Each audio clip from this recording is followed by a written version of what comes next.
So I'm back on the grind, Amid.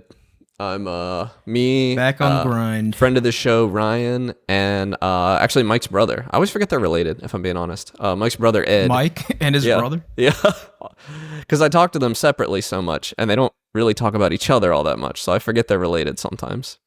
But yeah, Mike's brother, Ed, who I have made a lot of video games with in the past, and Ryan, who I've made a few video games with in the past. We're doing Godot Wild Jam 85 right now. Cool, that's really awesome. What's the theme? The theme is expansion. So we're doing a 3D platformer. It's Ryan's first time doing 3D, I think, and more or less mine. I mean, I've been doing that Spyro thing, but I figured I'd stretch the muscles on something original. Yeah. So we're doing a 3D platformer where you play as like a fat little creature that's rolling around eating stuff and getting bigger. And we're putting together some platforming challenges and puzzles around that. Okay, kind of like Katamari inspired a little bit. You mean Katamari? Katamari, yep. Yeah, a little bit like that. Damacy? Yeah, I combined Katamari and Damacy, yeah. Yeah, we're doing we're getting some weirdness because and this is like maybe getting in the sauce a little bit for the average viewer, but we're using a rigid body for our player character instead of a player body or a kinematic body. So we're using like real quote unquote Godot jolt physics for our character, and that always comes with complications. But when your character is essentially a ball rolling around, it just makes the most sense. You get a lot for free doing that. So, but it's been fun. It's funny doing game jams as an almost 30-year-old because I think back to when I was in college. A lot less vigor now. Yeah, like when I was in college, I remember like sitting down and I knew a lot less. So like what I can get done in like 3 or 4 hours now is probably the equivalent of what took me 12 hours when I was a freshman in college. Like, because I can just grind it out. Like I can just do it better now. But I did used to be able to sit down and grind it out my very first game jam was a weekend long. It was like Friday evening to Sunday evening. And I did not sleep Friday night. I didn't sleep until Saturday night. So I coded for over 24 consecutive hours, and then I slept for 8 hours, and then I coded until the thing was over, and and I was like somewhat productive for all of that. And now I can't get myself to sit down and work on this thing for 2 consecutive hours. Like, yeah, it's and tough. I don't know.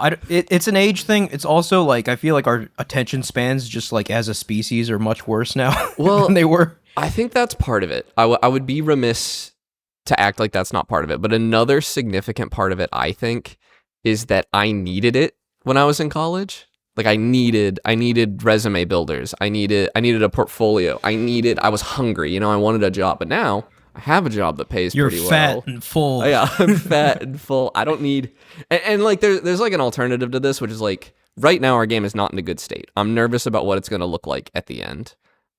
It could turn around. Well, a lot of games don't come together until like the very end, right? Totally. So, and Ryan's not had a lot of time to work on it yet. Neither has Ed. It's been a lot of me doing stuff so far, and Ryan working on a player controller, which he's never done before. So, and he's really getting the handle on it. So, there's still a lot of time. We've got a buddy of mine that's very talented working on music. My buddy Avery, I forgot to shout him out earlier because he's not really coordinating with the team. We just kind of sent him a direction, and he's making music. But I am nervous right now, and getting a bad game when you're in college is fine because it's still a portfolio piece. Making a bad game to me now is worthless. It is meaningless to me. It is just like I wasted a week, and that hurts more.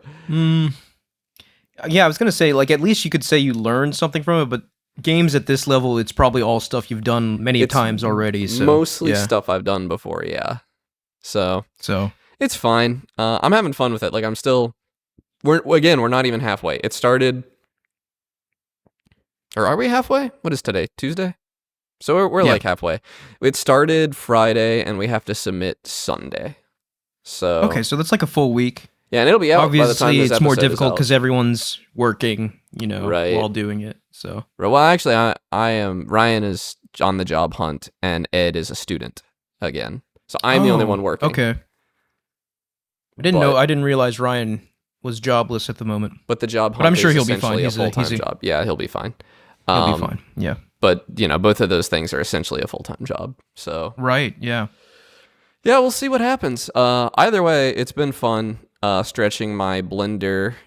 I'm getting fast with Blender. That is the thing I'm going to walk away from this with, is that like I can throw something quickly and sloppily together in Blender, and I couldn't do that a week ago, I guess. No, that's great. And plus, I feel like over the years, by doing these game jams, you're slowly but surely accumulating more and more skills to where like a solo game is suddenly not out of the realm of possibility again. Oh, right? I don't think I've done a few solo games. Well, Perspectrum wasn't solo, right? Spectrum was not solo, but I've done solo game jams. I've never done like a full solo big game. Right. But I did a Dark Cave, I think it was called, last January. That was totally solo. I did Hugs when I was in college. I guess I had someone else do the music for that, but yeah, the game side was solo. I guess that's the next frontier maybe for you to conquer. Yeah, I actually figure out music composition. I mean, I'm gonna have to do that for the Spyro project. I'm gonna have to get a DAW, a digital audio workstation going, and because I intend to do the music from memory for Spyro. Yeah, good luck with that. Yeah, so we'll see. That's see exciting. What happens. Yeah. And I think very timely as well, because our beloved Team Cherry's Hollow Knight also started out as a game jam. Yeah. At the very beginning. So you never know where these things could lead. This game will not, the one we're working on will not be. I mean, I might do a 3D platformer, but it will not be this mechanic. Well, no, I get you, but like you never know. No, like, when you get in that creative headspace where that could lead. It could lead to some interesting spaces.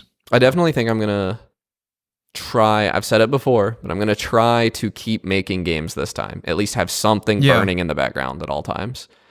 But we'll see.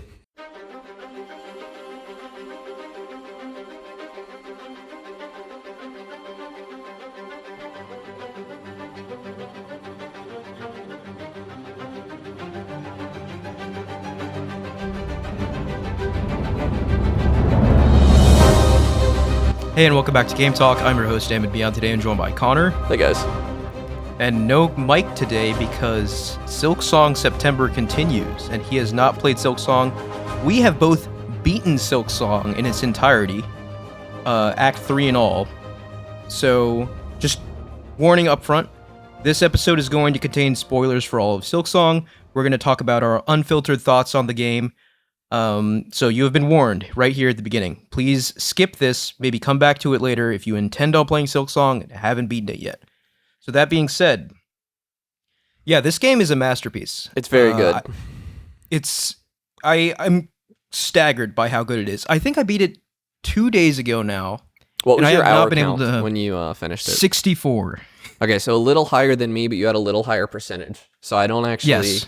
We pretty much evened out at the end.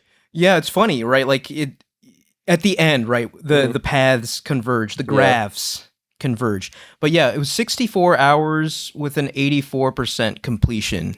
Mine was like, I think a little over 50 hours, maybe 55, and a 77% completion. Yeah, but even with those completion percentages in mind, like, yes, maybe we've missed some quests. Yes, maybe we've missed some bosses. I but missed by a and large, significant quest, apparently. You were telling me yesterday. Well, okay, we can get into that. But like by and large, we have seen the meat and potatoes of this game. Right. And then some, right? Like this is not a skim game by any stretch of the imagination. I would say I've done all the optional content that I find worth doing. Yeah. So right off the bat, let's just talk about, let's start with the ending. Why don't we start there? Let's talk about with the ending of Act 2. Well, okay, yeah, Can we start there? Because yes, we can start. Wherever you want. Yeah, so do you actually know about the secret ending to Act 2? Yeah, where you're cursed or whatever? Yeah, where you're cursed. I missed that entirely. I don't know if you saw it. I looked it up afterwards. I did not naturally encounter that. But I did look it up, and I saw it. I actually... And I'm going to talk about this a lot. I don't want anybody to think this is a knock on the game, because I think this game only loses any luster at all when you compare it to the original Hollow Knight. But the original Hollow Knight, the very first ending you get is satisfying, I would say. And I don't think that's true for Silksong. I find the ending where you... So the first ending where you beat Grandmother Silk and then become like the Weaver or whatever. Yeah.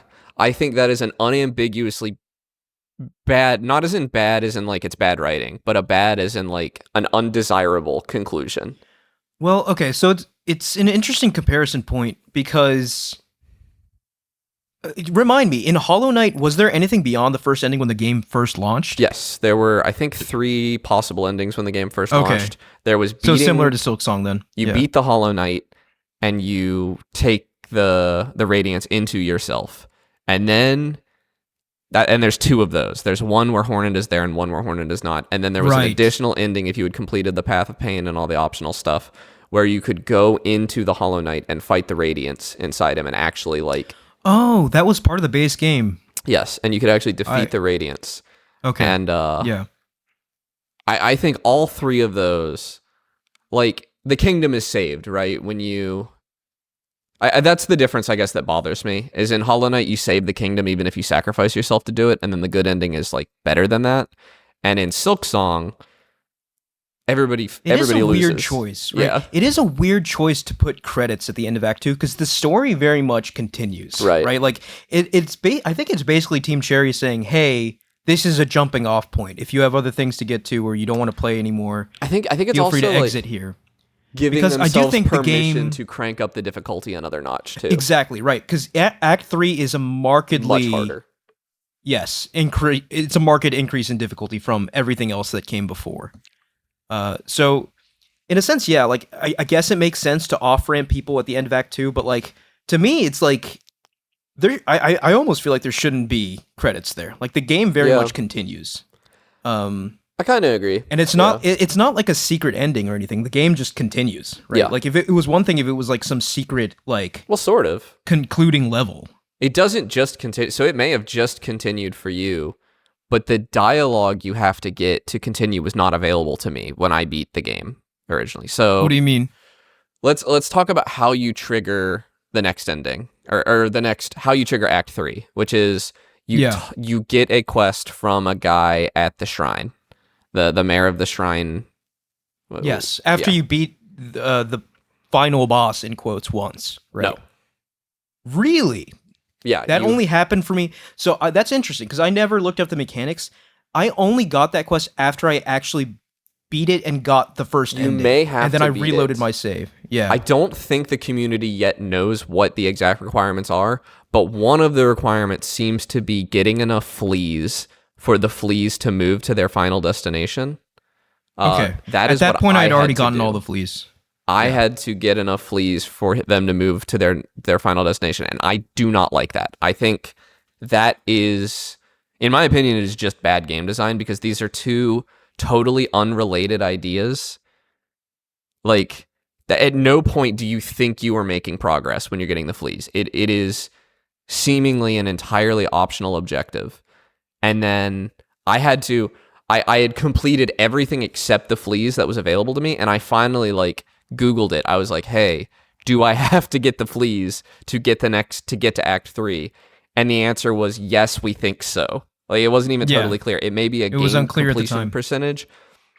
And I just don't like that. I didn't want to gather the fleas. I don't think it's an interesting side objective. I actually enjoyed gathering the fleas, but only because I think it naturally fit into the way I was playing the game. Yeah. Where I gathered I was exploring every crevice. And like, by the time I'd gotten the map that shows you where the fleas are on the map, there was only like 4 or 5 left. So I didn't really have to do too much hunting. That was pretty much how it was for me. I only had to get 3 to get them to move to the final area. Like, I was that close because I'd been doing it. But I still just don't like that you have to, because I do... It's just not related. And I don't like the next part of this either, which is like, you talk to this guy and he just gives you a quest, and I think this shows a real weakness with the quest system. It's all just too obvious to unlock what is, in my opinion, optional content at the end. I guess you could debate that, but like, it was never clear what you were supposed to do in Hollow Knight. It was always very like difficult to decipher what you were supposed to do next to get the final ending, and I liked that. That was a feature to me, and there's none of that. I think most people would call this an improvement in that sense, right? Where, like, I think the vagueness was a big point of criticism for the original Hollow Knight. I don't think I feel strongly about it either way. Like, I like both systems. And to me, Act 3 very naturally came about by the way I was playing. I didn't have to like look it up or anything. It just sort of continued. So I understand why your experience was like a little more annoying in that sense. Once I got that quest, it was like I already had the soul that you get from an actual fighting a boss fight. And so I'd been like scouring this map for a hint at how to trigger this next thing. And finally I find it, but it's not a hint. It's basically a walkthrough. He tells you explicitly exactly where to go to get everything you need. And all you have to do is talk to 3 people and then beat the grandmother Silk again, which by the way, very easy boss fight. Very easy boss fight. Like, that's why I was like soft. I was like, there's no way this is the last boss. There's just absolutely no way. Because even prior to that point, there had been more difficult boss fights. Yeah. Which I guess that's a good segue into the bosses. I definitely want to talk about the bosses. The end boss of Act 1, I feel like, is going to be a filter for a lot of people. I think that's the first boss that really kind of tests your mechanics. Probably harder than Grandmother Silk, in my opinion. Oh, absolutely. I think so, yeah. Very fun, though. That was a great boss. Yeah. Fantastic boss. And a fantastic cap to Act 1, right? Like, at that point in the game, like, yes, there were some challenging bits. And by the way, I had done Biowater in Act 1, and that made me want to kill myself. Yeah. So you had no upgrades going into Biowater. No pin upgrades. I might have had one. I don't remember. Oh, yeah. You can't. Bellheart, you get the first one in Bellheart, right? No. Because you have to find the oil. Oh, no. You get the first one in Bellheart, then you get another... Yes. The rest from oil. So you have one pen upgrade. I had 3 by the time I went to Biowater. Yeah, so Biowater, it was... I've been traumatized by Biowater. Yeah. But yeah, the last judge was a fantastic boss. Another boss I want to shout out. There's a few I want to shout out. I mean, let's just talk about the last boss as well. Like Lost Lace. Lost Lace. Tough, and specifically, tough boss. Yeah, that was by far the hardest boss in the game, and very, very appropriate. I love when the last boss in a game is the hardest boss. Yeah. When you first encounter Lace in Act 1, like at the very beginning, my first thought was like, oh, this is going to be the protagonist for the next game. Did you think that? Am I alone in that? Kept joking about that with my buddy Christian, who I was texting because it felt very much like a Hornet situation. It felt very much. In Hollow Knight 1. It was absolutely a Hornet situation. I don't think they're going to do a Lace game though. I think that's very unlikely. Yeah, I don't know. Like, I wonder if they'll just move on entirely from this world for the next game. I hope they don't though, because they're so good at what they do. I would be fine with them just doing an unrelated kingdom though. Like we've seen Hallow Nest, we've seen Farloom. I think we're going to see more of Farloom. I'd be fine if they like just clean slate, do it again. Yeah. I mean, whatever they do, I'm going to be there. Yeah, like same. they've more than proven themselves in 10 years. But yeah, the Lost Lace, right? Let's talk about Lost Lace. So this was a boss fight to me on the level of something like Melania or Radon. I don't know how popular of an opinion that is. I have a hard time putting it on that. The problem is I thought it was very difficult. I'm substantially better at this sort of game than I am at a Souls game. So, because I never beat Millennia, I never beat Radon round 2. But I did. I think it's in that echelon though. Yeah. Like it's in the echelon of like same with like Sword Saint Ishin from Sekiro, where like this is the ultimate test of everything you have learned. Yeah, and sort of. Yeah. Do you want to expand on that? Well, the reason I said sort of was because I had at some point learned to use tools. I'd started using tools. I ran out of ammo against Lost Lace. It took me too many tries, and I just smacked my face. I said, "All right, no tools. Lock in." Yeah, that's the way it has to go. For the like we mentioned this last week as well. For the tough boss fights, I can't use tools. Yeah. The second, and I think it's just a me thing, like a mental thing. The second I use a tool, even if it hits or whatever, it throws off my rhythm. It throws off my game, and then I just get dismantled. So I have to just stay focused. You recommended the spikes that you could throw out, and I started using those, and those are extremely powerful against Lost Lace. But in my winning round, I didn't use them at all because I was out of ammo. I didn't have the stuff to craft tools. I was out of it. So yeah, that's the other thing too, right? Like it comes at a cost, right? Yeah. Using the tools comes at a cost because if you fail a boss fight multiple times, boom, you're out of all resources. You can't craft any more tools. So ultimately, you have to learn the fight, right? Unless you cheese them with the tools, like in a early attempt, you have to learn the fight. And yeah, what a fight, dude! What a fight! Extremely fun. Yeah, it was like what? 4 phases. It was 4 phase. Okay, so you count each time she like shrieks as a phase, which I do too, right? Yeah. Like it just keeps getting more and more hectic. And that third phase was like, oh my god, how is this possible? And then that fourth phase. And then there was a fourth worse. phase. Yeah, and she's just flying everywhere. There's like void attacks coming out everywhere.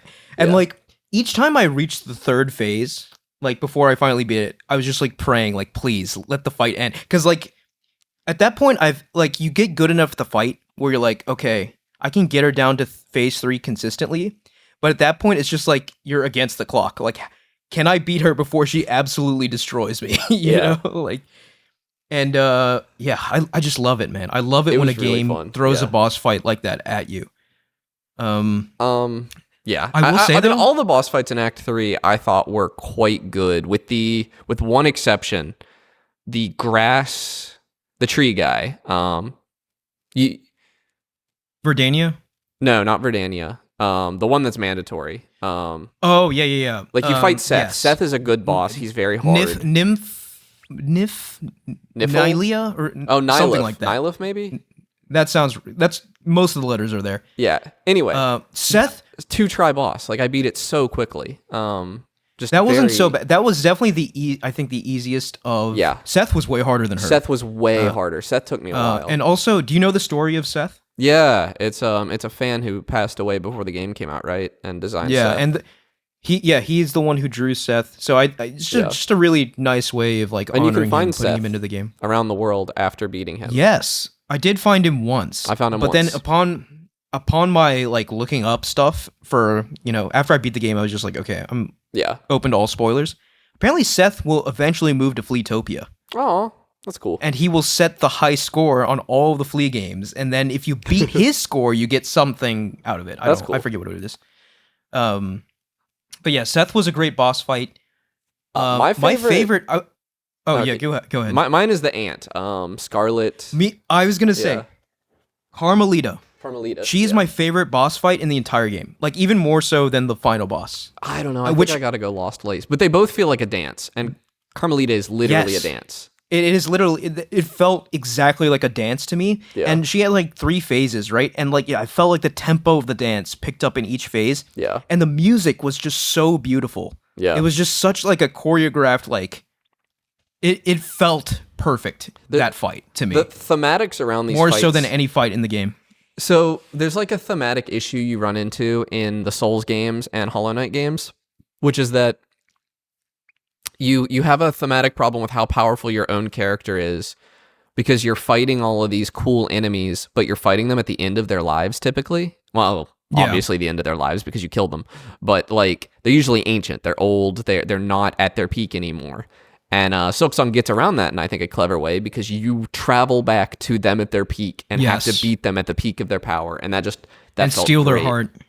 My only Phantom complaint Thieves about style. that is like the first one I did was the Coral Tower.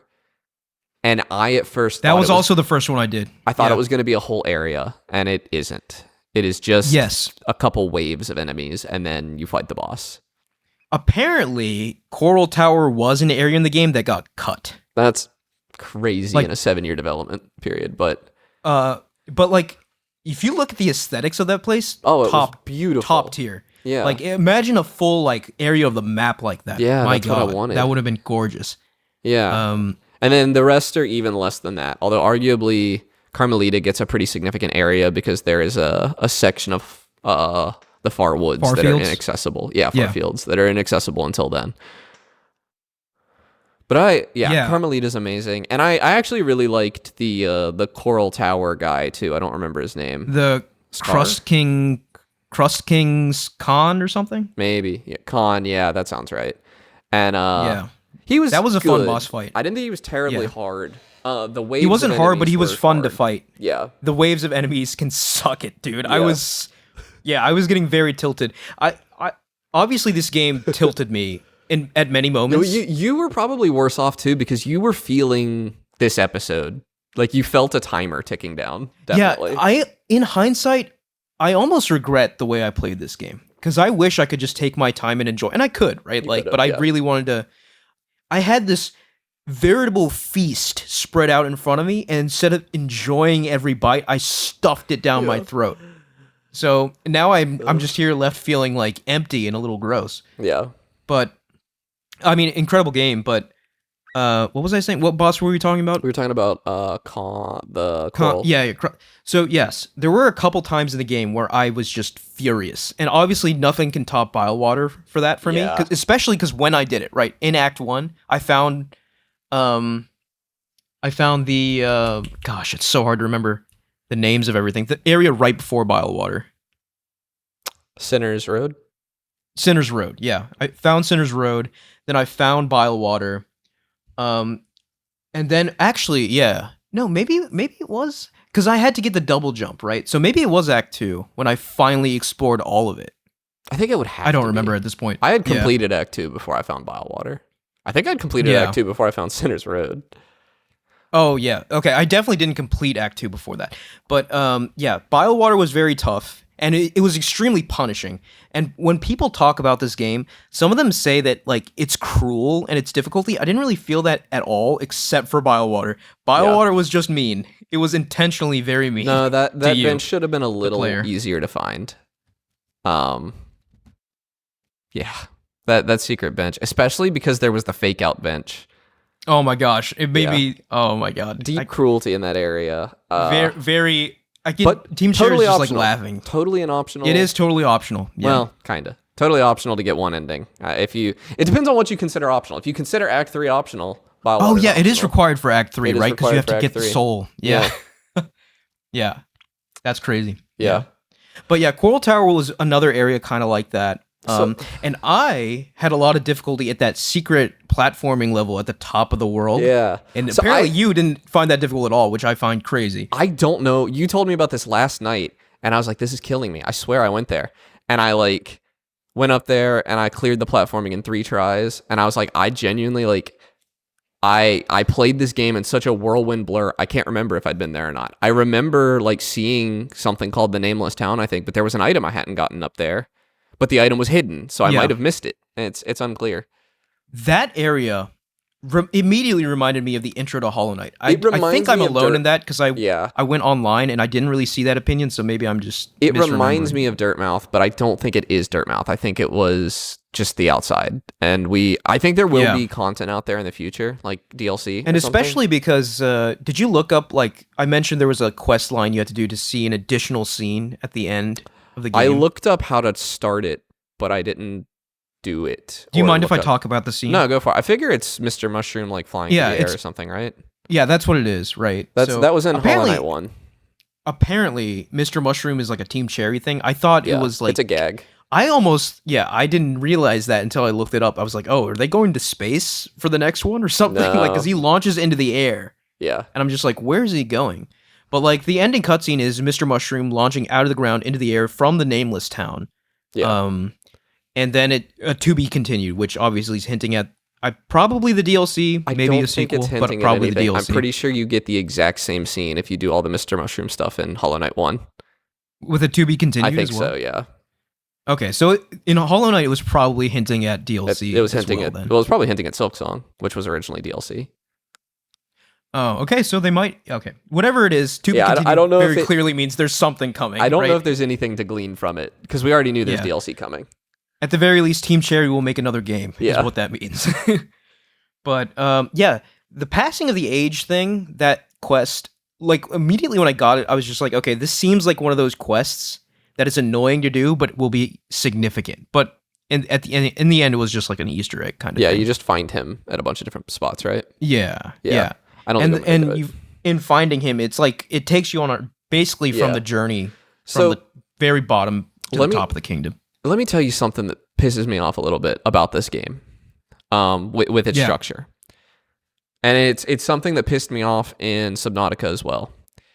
End of Act 2, in order to trigger Act 3, you have to do a tour of the world, basically the whole world, because you have to clean up all this different content if you hadn't done it yet, and then you have to get the 4 souls, and then you begin Act 3, and you immediately have to do another tour of this whole world. And then you find the Passing of the Age quest and have to do another tour of this whole world. And it's like, it sure is a pretty world to tour, though. It is a beautiful world, and I loved playing through it. But how many victory laps are you going to make me do before I roll the credits on this game?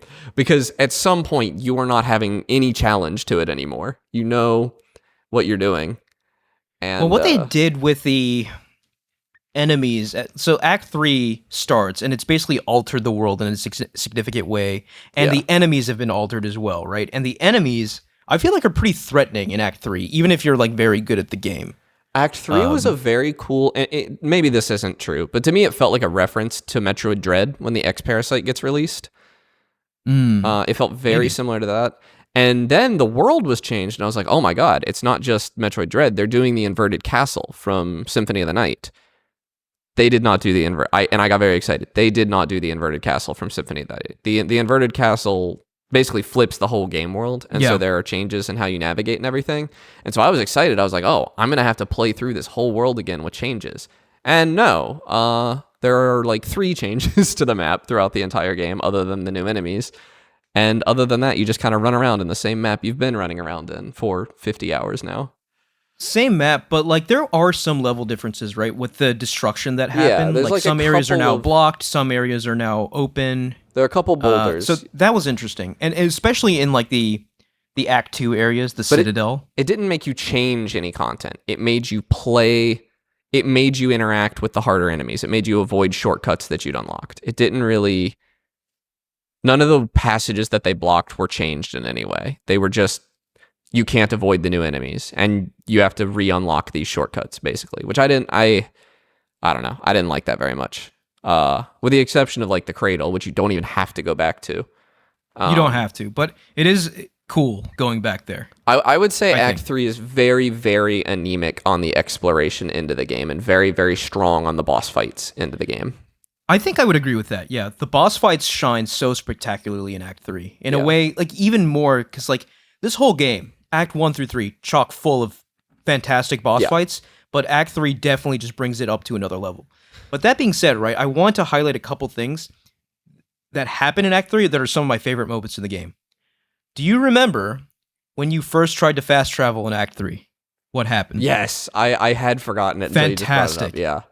Yeah. Oh my god. So I was just perfect like manipulation of emotions, right? Because like I started that, I rang the thing, and then he didn't come, the Bell Beast didn't come, and I was like, oh no. Because like obviously after Act 2 ends, you're like, things are bleak, right? Yeah, things are bad. Everything's ruined. Really bad. I'm like, oh, Bell Beast is dead. This sucks, right? And then you have to fight a boss fight. Did you check on Sherma first? I did, yeah, of course. I checked, of course. Yeah. Yeah. Also, the goat lived. We're good. But I was, we'll get to Sherma in a sec. But like I was going to say, right, like you fight the boss fight, and the entire time I'm feeling anger. I'm like getting revenge for my precious Bell Beast, who is stuck with me. And I love that mechanic, by the way, where you do something you've done 100 times in the game, but this time it's different, and it leads to something unexpected, right? Yeah. So you finish the boss fight off, and then who deals the finishing blow? The Bell Beast. And I audibly like let out a yes when that happened. That was such a good moment. And then that moment gets turned up even higher when you find out Bell Beast has little Bell Beastlings, little babies now. And I didn't expect that at all. And that turns into a new mechanic where you can now fast travel to your last Bell Beast station. Which and was I was just deeply needed in this game. Fantastic. Like that was just a masterful sequence of events from like storyboarding that whole thing, the boss fight, and then the addition of a new mechanic at the end. I was just like, this is just brilliant game design. I loved that. Yeah. Maybe the highest moment of Act 3 for me. Yeah, I mean, I loved it. And I didn't even feel that attached to the Bell Beast until I realized he was gone, you know? Yeah. But yeah, Bell Beast is the GOAT. Sherma's the GOAT. Very glad that Sherma survived, you know, knowing how The Team little Cherry tends to treat the denizens of these towns. the little song where he calls you his dearest friend at the end, like actually like tugs at the heartstrings a little bit for me. I was Sherma's like end state is like staying up near the first shrine and then like becoming like the shepherd of that town or whatever, like the new mayor kind of, which I thought that was cute. Yeah, I love Sherma's Sherma. just adorable. Sherma's Yeah, an insanely just so good cute. character. I love like the character who is so blindly faithful. Like it's been done poorly so many times that I've seen, and then they make me fall in love with Sherma. Yeah, And it's like I would iconic, instantly iconic. Yeah, like I will do horrible things. I will dive into the abyss to save Sherma alone. Like I would do anything. Yeah.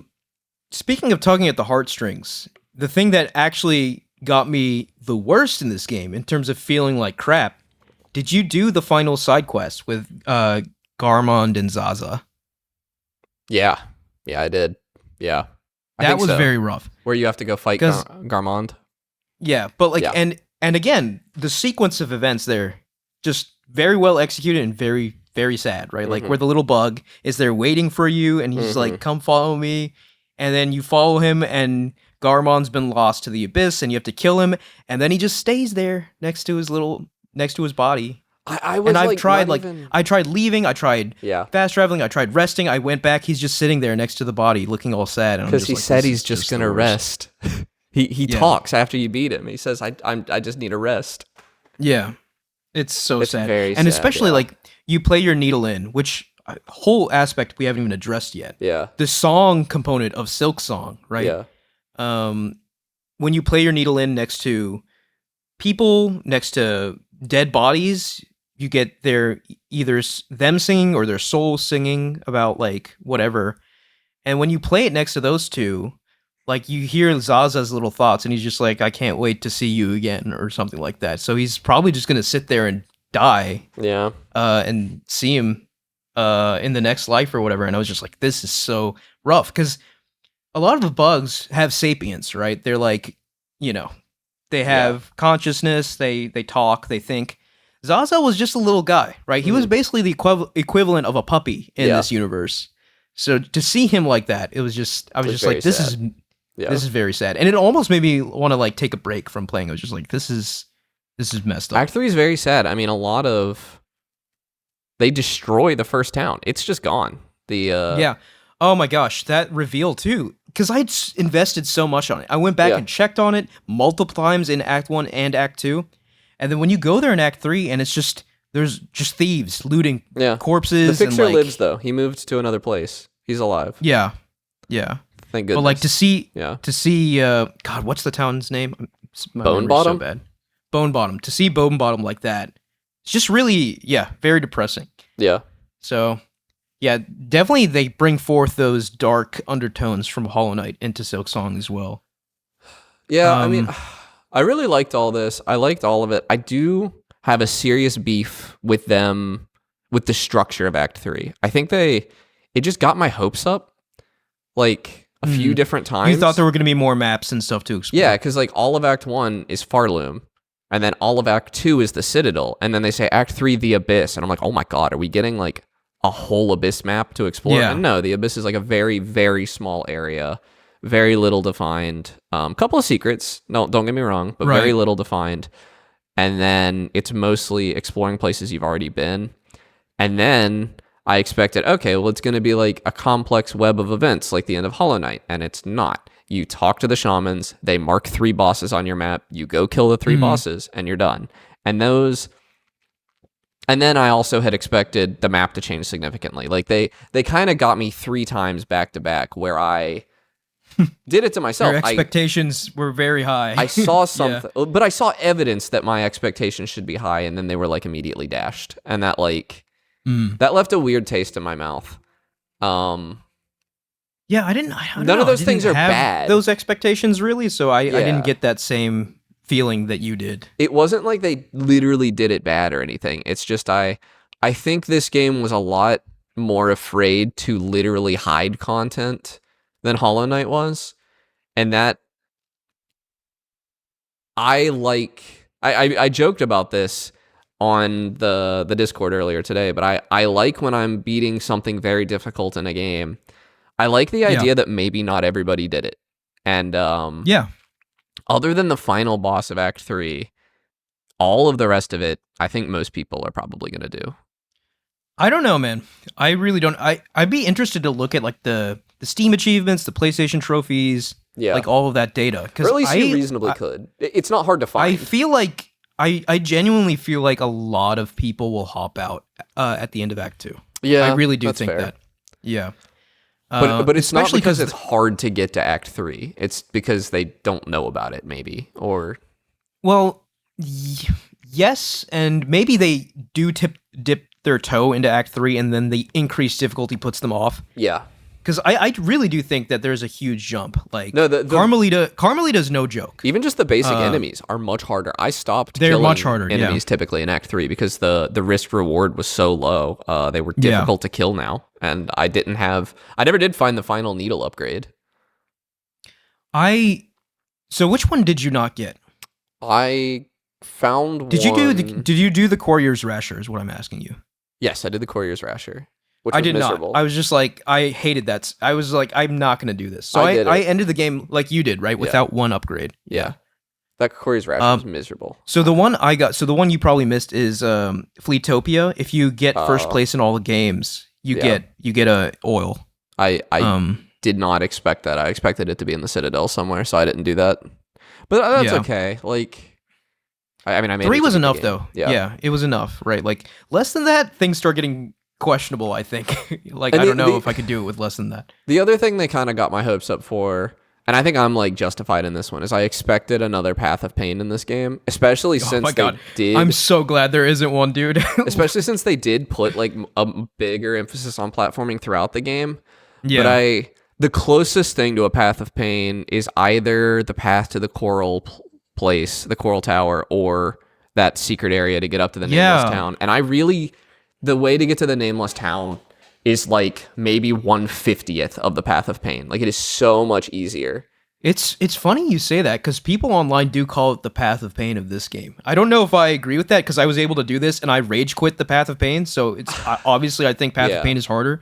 I mean, I'm not like I don't know. I really like the Path of Pain. I like there's like a fine line with platformers, because I don't like Kaizo Mario hacks or anything, but I do like a challenging platforming segment. And so like that leaves me with like games like Celeste and like the Path of Pain and Hollow Knight. Like there's really not that much that meets that happy medium where I think it's fair but difficult. And I really did not think that getting up to the Nameless Town was difficult. I found it a little annoying, and I was like, you had told me it was tilting. And then I went and did it. It tilted me for sure. And I was like, oh my God, this has to be like so long. And then I got to the end of it and I was like, oh, well, it was fine. But it took me 10 minutes. Like, yeah, I definitely feel like I feel like you're probably just very good at platformers. I think that's what it is. Yeah, that's probably part of it. Definitely far above average. This has come up once this month already. Ryan recommended a game called Fall Structure on the Discord, and he was like, yeah, it's got like 2 hours of content. And I was like, oh, and I liked it. I thought it was really fun, and I beat it in 15 minutes. Yeah, that's crazy. Yeah. But yeah, I, for one, am actually glad there's no Path of Pain, because that was the only thing. I did everything else in Hollow Knight, right? And obviously I wasn't able to fight the Radiants because of that. Yeah, everything you did in base game Hollow Knight. You didn't do the Pantheons. I did fight Nightmare King Grim. I didn't do the Pantheon because I'm not going to. So good. It was fantastic. But I'm not going to do no boss fight. You know who reminded me of Grim in this game? Trobio. Dark Trobio is such a fun fight. It was a great fight. I think Grim was obviously harder, but much harder. Trobio definitely gave off Grim vibes to me. I will say, round 2 Trobio scared me off the first time I fought him. I went and did other stuff. But after I beat the game, I came back and did round 2 Trobio, and I actually beat him on like my second try at that point. It was funny how I had evolved. Like he's difficult. Yes. Yeah. And that's a huge point in this game. Like your skills, if you play this game through, improve so much from Act 1 to Act 3. Like a drastic amount. More so than I feel like even in Hollow Knight. Yeah. Right? Because like with Hornet's moveset, it's so varied. You can do so many. There's just more mechanics to play with Hornet. Yeah. And yeah, it is striking, right? Like the game really like a From Software game, teaches you to be good at it. Yeah. And I love that. All right, that's just really good game design. It's extremely fun. Yeah. Yeah. Oh boy, fantastic game. Yeah, I don't there know how are much- just a couple other things I want to mention, right? So, in terms of like exploration and secrets, right? Like the game is chock full of them, right? Yeah. And even now, there's still a few things I don't know, right? Like Yeah. I never found the key to the thing in the White Ward. Never found that. I don't know what really? that I leads did. to. Okay. Okay, yeah. I don't know. I don't where that remember is. where, but I did. Did you Yeah. find the apostate key? I did, yeah. Okay. And that was another fantastic boss fight, the Yeah. first Sinner. I got so excited Yeah. fighting that because I thought that was going to start me down the path to the true ending, and it turns out it's completely Oh, yeah. unrelated. Yeah. It definitely seems like it because it's like a Yeah. weaver too, and that's like a huge deal in Yeah. the lore and everything. Yeah, I'm missing a speaking ton of the lore lore, stuff. we have to discuss probably the biggest bomb drop in the entire game that happens at the very end, where Hornet rescues Lace. She's drifting in the void, and then who is she saved by? Yeah. The Knight from the first game And in what's his curious- void form. So they said that they weren't going to canonize any ending from. I feel like they just did though. It made a few of them possible because there's only a few. Like it can't be the one where he. It has to be one where you kill the Radiance, basically. But there's Yes. a few. It could be one of the Godholm ones. It also there's one where you kill the Radiance in Godholm and Void pours out of Godholm, and basically like the Void like. Hallownest falls to the void, essentially. And I think, I guess it doesn't have to be that one, but it seems likely if the, but also the Knight, it's the Knight, not the Shade Lord, and the Knight becomes a Shade Lord in that ending, which is like a much scarier, Shade monster. So I don't know, but like. But it's still the Knight though, because he shows up It's- to save her, which shows he still has his brain and he can. Well, that's the thing about the Knight is recognizes- his whole thing is that he doesn't have a mind. Like, he is void. He's Well, empty. He's hollow. And I need to get more well versed with the Hollow Knight Yeah. lore. But isn't there some contention on that where like the vessels aren't really? Well, that the brainless or contention whatever? is none of the others were brainless, and the contention is Yeah. whether or not the Knight was. And I guess this is saying he wasn't, but then Right, it because kind of otherwise, why like, would he save well, her? his ability to turn into the Shade Lord kind of suggested that he was more void than anything else. So it's a little unclear, but clearly he had some love for Hornet, and he saved her. Yeah. And And I mean, and especially as people who've played the first game, Yeah. like, and even as me who didn't even get that ending, right? Like, just seeing that character again, I was just like, holy, You because gotta they've play done a that very game. good job. I actually started it Yeah. last night. yeah, I kind of want started to Hollow Knight. replay it. I don't know when I'll get But, to it, but But yeah, just seeing the Knight again, right? Like, because they did a very good job of not basically referencing anything from the first game, right, right? Like, from what I'm looking back, nothing. it's completely standalone, Like- and like, only Hornet- that instance. mentions a few times that she's seen a kingdom fall.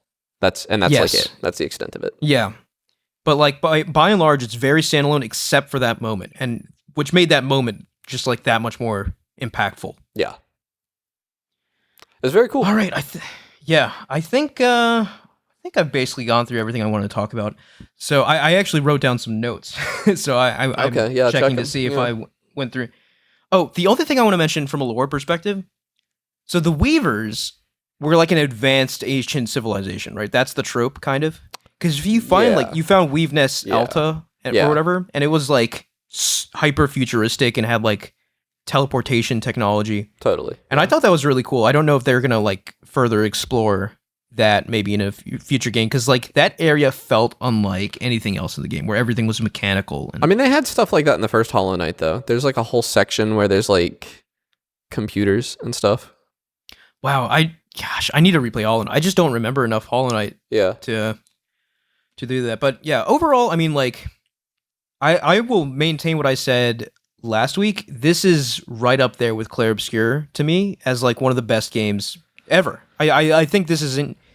I think this is a generationally good game. I think especially it'll get looked back on. Right now, I know there's a lot of contention about the difficulty. I think once that passes and people look back on this game in 2 or 3 years, especially after the DLC, it'll be looked at as one of the greatest games of all time, I think. I do still think this is an unambiguous 10 out of 10, but I said last week it's going to depend on how it sticks the landing for how it measures up to Clair Obscur, and I do not feel like it stuck the landing for me. Act 3 was my least favorite act of the game, I think.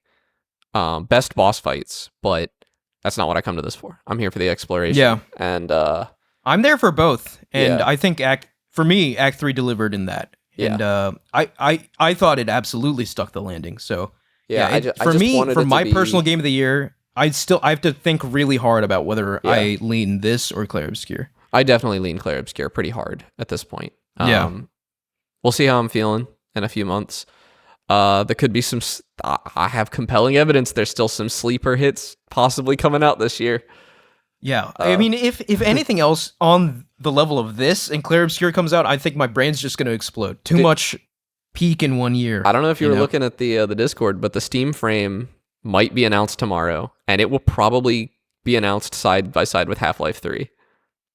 Oh my god, I've heard this so many times. Okay, yeah, we'll see. We'll see. Yeah, we'll see. We'll see.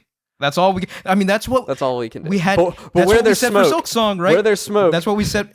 That's what we said for Silksong. Yeah. It's like we'll see, and then eventually it happened. So we've talked a lot of Silksong. Unambiguous 10 out of 10 still, by the way. masterpiece. Yeah. I want to talk a little bit about the Nintendo Direct that happened yesterday? No. Friday? I don't know. It happened very recently. It happened days. I don't know. I don't want to What are your go like thoughts? play by play through everything. We saw Super Mario Galaxy as the next movie. That'll be fun. They're re-releasing Galaxy 1 and 2 for $60. $70. $70. Really? Okay. Extremely greedy. For with for- minimal enhancements. Not even a remake. They're just kind of up-resed, I it's believe. just 4K, which I've been able to do on Dolphin for 10 years now, and have been doing, by the way, because I don't like hooking my Wii up. Yeah. And that's the Mario stuff coming out. The one that is really, really getting to me is they did a shadow drop for a paid DLC for Donkey Kong Bonanza. And what it includes is a new area, which has no Bonandium gems, by the way. No collectibles to find at all in the Kong Island. And it has the Emerald whatever game mode, which is like a roguelike game mode. And so the reason this irks me a lot is this is a $20 DLC for things that were included in the base game of Mario Odyssey. This is your Mushroom Kingdom, except a little worse. And this is your Luigi's Balloon Rush, although arguably a little better. And they're charging you $20 for what was free in Mario Odyssey. So this game is $90 for the complete experience. And Is this free for Nintendo Switch No, Online I don't believe subscribers so. or no? That's crazy. Yeah. And Yeah. like, frankly, this game, I'm pretty cold on Bonanza in general right now because I beat this game and I have like zero desire to go and like complete it, and let alone pay $20. So you don't feel the moon urge that you did for No. the Bonandium gems. Yeah. I do like the moveset and everything more. I think it's just the levels. I do not like the levels that much. And I don't want to spend more time in them. Yeah, I mean, they vary heavily in quality, I will Yeah, say. wildly. From what I've played Yeah. at least. Yeah. I think Canyon is the best one. And it's the one I've completed the most of. The rest I really just don't care for, I don't think. I don't like Forest. I don't like the ice one. I don't really mind the resort one, I guess. I liked Hilltop okay, but it's inoffensive. I liked Lagoon okay, it's inoffensive. Hmm. I wanted to spend more time in Mario Odyssey, and I do not really care to spend more time. I actually would like to speedrun it, but that's like a totally different thing. See, I like Donkey Kong Bonanza a lot, but I see people online saying that it's clearly better than Odyssey, and I think they're out of their mind. I think Odyssey their is mind. much better Really? game than Donkey Kong I Bonanza. think it's out of. I think they're so close that. Well, maybe not much better. But it is noticeably better, I think, Odyssey than Bonanza. But they're both very good games. They're both great games. This is like, and this is a theme because they later, they've already announced DLC for Pokemon Legends ZA. Yeah. And It's a weird thing, right? Like Nintendo's kind of trending in this strange direction Well, now, where yeah, they're it's announcing ex- things before game launches, and extremely greedy. it's not It's not like Nintendo of the past, really. And I hate this. I feel like Iwata's rolling in his grave seeing this. Like, this is... People have always joked that Nintendo is 10 years behind, and this is absolutely EA 2015 style stuff. Like, day one DLC. Yeah, nickel and diming your audience. Nickel and diming you. And genuinely, I mean, Nintendo's never put out 2 good consoles in a row since the Super Nintendo, right? They've not been able to do it. Like, I like the GameCube, but like, it didn't have an Ocarina of Time, you know? And then there was the Wii, and then there was the Wii U, and then there was the Switch. And well, in terms of games, like, I mean, it's too early to say that. I still feel like, I mean, we're getting Metroid Prime 4 this year as well, you know? Yeah, but the trailer for that, I mean, it could be bad. The trailer for it looked like dog water. It looked horrible. Yeah, I don't know why they focused on the motorcycle. It's just like, oh, cool, it's open world now. Hopefully that's well implemented. Exactly and not just what tacked on. Metroidvanias need. Miles and miles of empty open space. Exactly what I want in my Metroidvania. Like, this is a horrible idea. We'll see how they execute it, right? Like, I don't know, right? Like, look at Breath of the Wild and what it did with an open world. Yeah. So.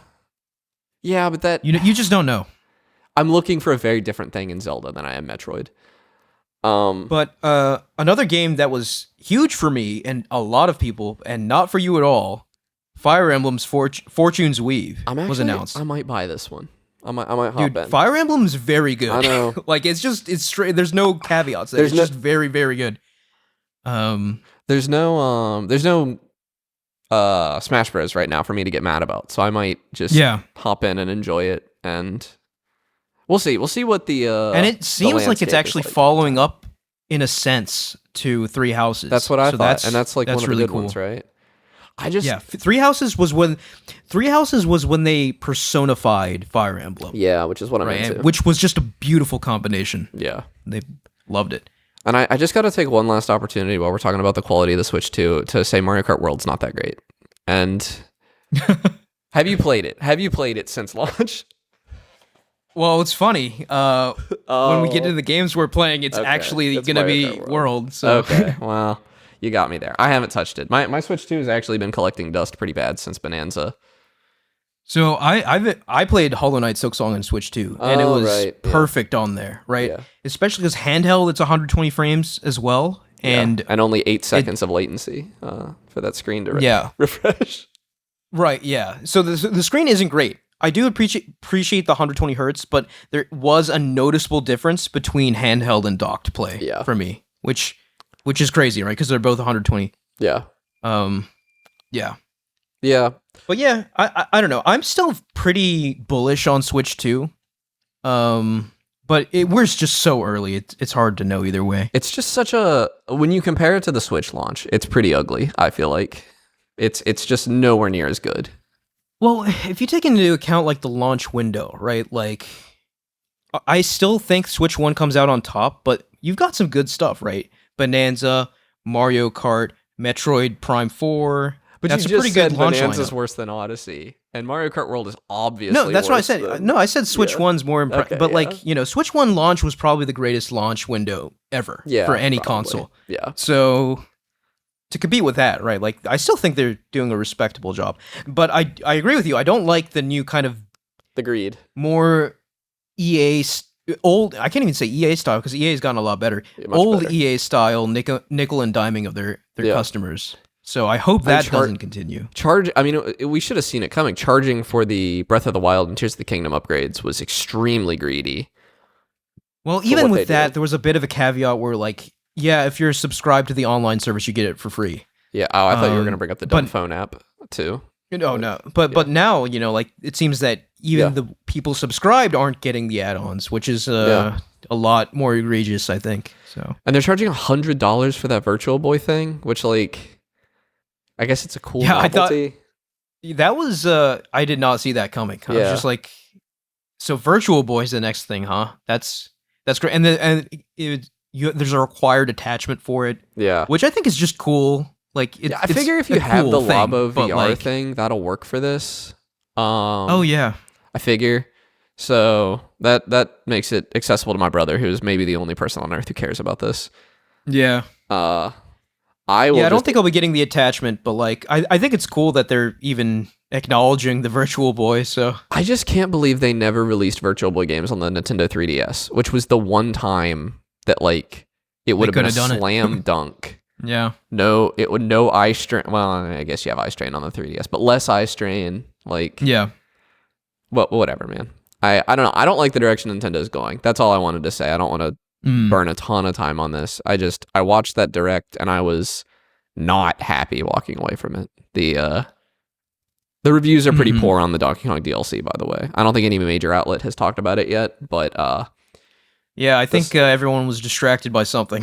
Yeah, a little bit. Yeah. So, all right, I know you've got to get going here, so let's move into what we're playing, and then we can leave.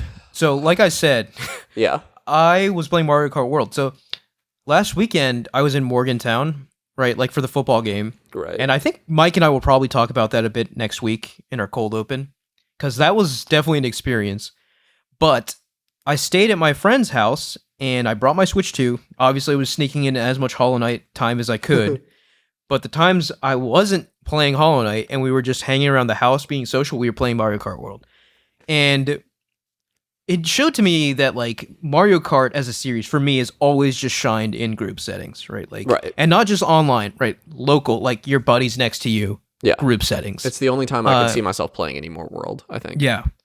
And we had a great time with it, right? Yeah. Like, especially Knockout Tour. That really? mode is a brilliant That's funny addition. to me, because I would think it is the worst way to play local Mario Kart. Yeah, right. Because like if one of your friends or whatever, or if you like don't qualify, you're just play. out for the rest of the race. But the stakes feel so much higher, right? Like it just feels more exciting. So like that was the most played mode we did. We obviously did a lot of Grand Prix as well, but like a lot of Knockout Tour got played, and obviously by the end, my friends had gotten good enough to where like they were qualifying for the last round of Knockout Tour. So you were doing Grand Prix. You were actually doing the in-between track stuff.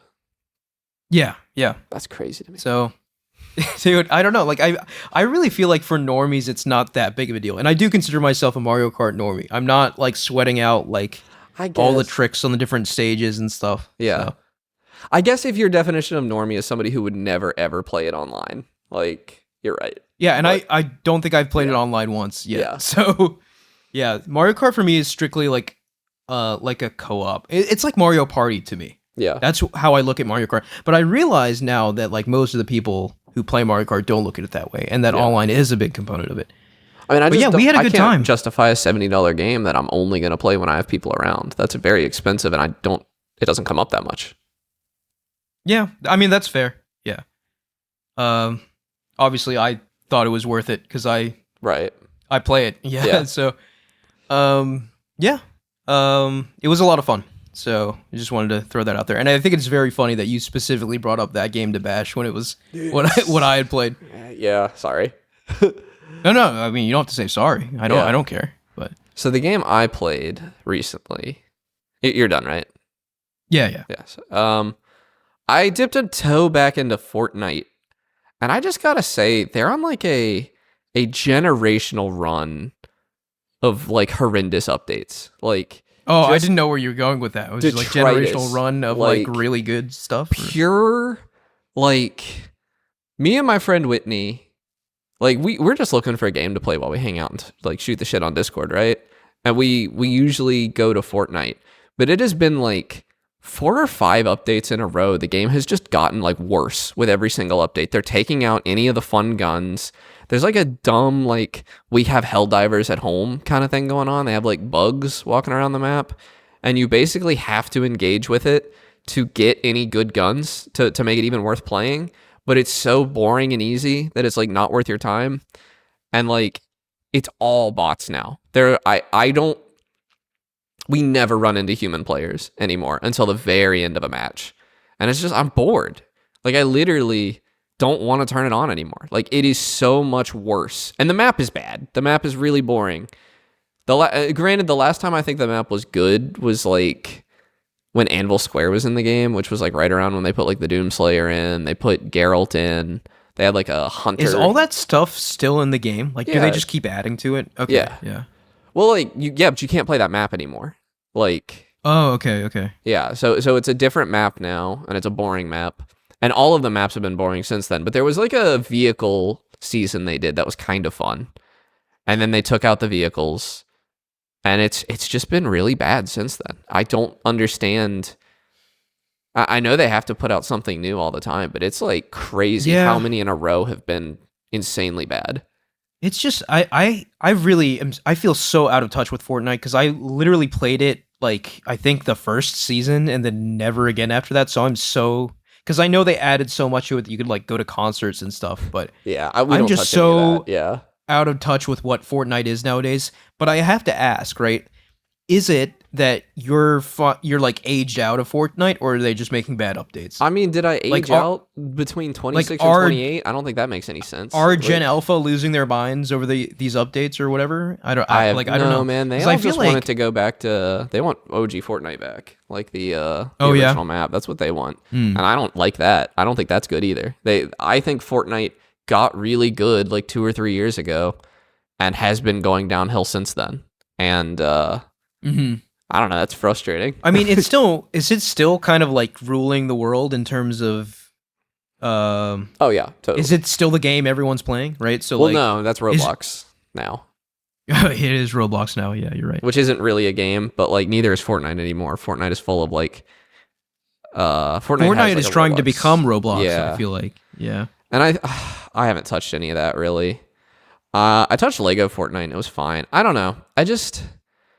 It was in such a good spot of being such an easy, like, turn your brain off and play. Like what Halo 3 used to be for people. And yeah, it was doing such a good job of being that for me. But it's gotten to the point that, like, me and Whitney, we were browsing and, like, we'll pay, Fortnite's free. And I'm like, I'll pay money to not play Fortnite right now. I think this is terrible. It's so boring. And I don't want to do it. Like, yeah, I think the difference between Fortnite and Halo 3, like, because that's the example you used, right? Yeah. Like, Halo 3 was fixed. Fortnite is different, I think, in the sense that it's evolving so quickly, right? Like, it is evolving almost week to week. It evolves quicker than I think any other video game, any other live service game out.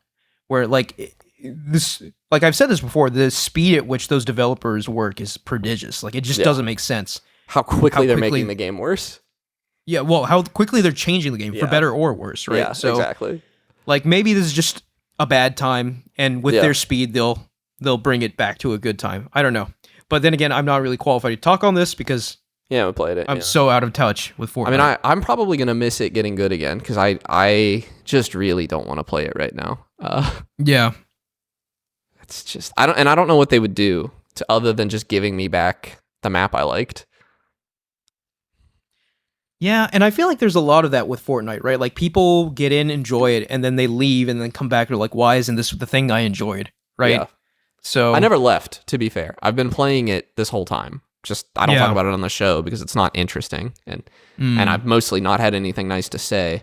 I don't actually get excited to dunk on a game on the show, really. It's just like this had been so long. They've been doing so bad that I had to mention it.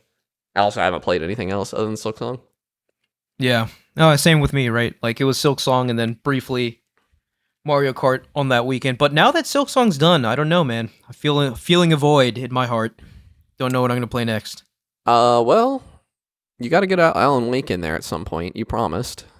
I do need to do that. And I got to get The Last of Us Part 2 in here at some point because I promised.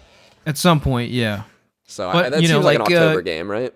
Ghost of Yote comes out at the very beginning of October, and I do want to play that. So I guess what I'm saying is I just need something for the next 15 days. You could probably squeeze Alan Wake in 15 days. It's not that long. Yeah, and I probably could, actually, yeah. That might be what I do. And also, Silent Hill F is coming out soon, and apparently that game rules. Like, it's getting really good previews, and it's very scary. So, perfect October game. Monster Hunter as well. Oh, yeah. I forgot. Yeah, you have to catch up on Monster Hunter. I had just that was a bygone conclusion for me. Yeah. Man, what was I going to... Oh, you got to finish whatever you're playing. Ghost of Yote by the time MapleStory Classic comes out. Oh, yeah. Yeah, everything's got to be done before that. That's going to Diablo you. The true game of the year comes out. I got to tell somebody that was coming today, and that's like such a special feeling to be able to got excited. Yeah, to be able to give that knowledge to someone who cares about it. I have a buddy. The last time I played MapleStory, I guess this wasn't the last time because I played it with you, but I was playing it in maybe college. I think it was high school though, and I couldn't come up with a name for my character, and so I just used one of my friend's full first and last names. That's great. I love that. Yeah. So stupid. No, I love because I can't give my like name that. out online. Yeah. But this guy. Yeah. My friend gets kidnapped. What did I actually did something like that. Like there was a phase of time where I think I just combined like 2 first names of people as characters. I did goofy stuff as well. Yeah. It was a different time. Yeah. But all right, I think with this, we are now done with Silksong September, even though I got 2 weeks September left. will very much still be going by the time this episode ends, but 3 episodes in a row about one game. I don't think we've ever really done that before. So yeah. And one Mike doesn't care about at all. Yeah, at all. So Mike will be back next week, and we'll probably have let a him more choose the topic. rounded discussion. Yeah. But all right, I think that'll do it for us this week. Thank you all for listening. You can follow us at Podcast Game Talk on Instagram, TikTok, YouTube, and Blue Sky. We are posting regularly now again on our socials, so look forward to those. You can click the link in the description of this episode and join our Discord. And please like and review us on Spotify, Apple Podcasts, or any other podcast services you use. Thanks, Connor. Yeah. See you next week. See you next week. Bye.